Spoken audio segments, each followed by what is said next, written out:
এই বোন ও স্বামী মিলে রাস্তায় ফুচকা বিক্রি করছে। ভাইটা টাকা দিল, বোন টাকা হাতে নিয়ে স্বামীকে বললো যাও ফুচকার প্লেট নিয়ে আসো, ফুচকার প্লেট শেষ। স্বামী টাকা হাতে নিয়ে বললো আচ্ছা ঠিক আছে আমি যাচ্ছি। তারপর স্বামী চলে গেল। এদিকে কাস্টমার এসে বললো আমাকে এক প্লেট ফুচকা দাও। তারপর দেখেন এই বোনটি এই ভাইয়ের জন্য ফুচকা রেডি করছে, ফুচকা বানাচ্ছে। ফুচকা বানিয়ে যখন দিল, ভাইটা হাতে চাপ দিয়ে ফুচকাটা নিল। বোনটি হাতটা ঝাড়া মারলো, অবাক হয়ে গেল। এই ভাইটি তখন বোনের দিকে তাকিয়ে তাকিয়ে ফুচকাগুলা খাওয়া শুরু করলো। আর দিকে বোনটি ভয় পাচ্ছিল।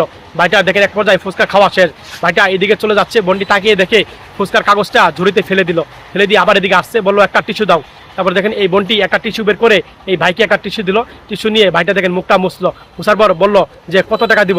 এই বোনটি বললো 50 টাকা। তারপর দেখেন এই ভাইটা মানিব্যাগটা বের করলো, বের করে তারপরে টাকা দিবে বোনকে। টাকাগুলো বের করে দেখেন সমস্ত টাকাগুলা এই বোনটাকে দিল। বোনের টাকা হাতে নিয়ে অবাক হয়ে গেল।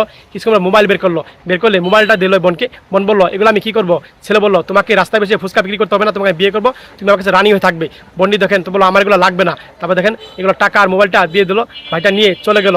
স্বামী আসলো, স্বামী বললো কি হয়েছে, বললো কিছু না। তারপর দেখেন বোনটি স্বামীকে জড়িয়ে ধরলো। এই ভিডিওটা দেখে যদি মায় লেগে থাকে শেয়ার করে দিবেন, সবাই বেশি বেশি করে শেয়ার করে দিবেন।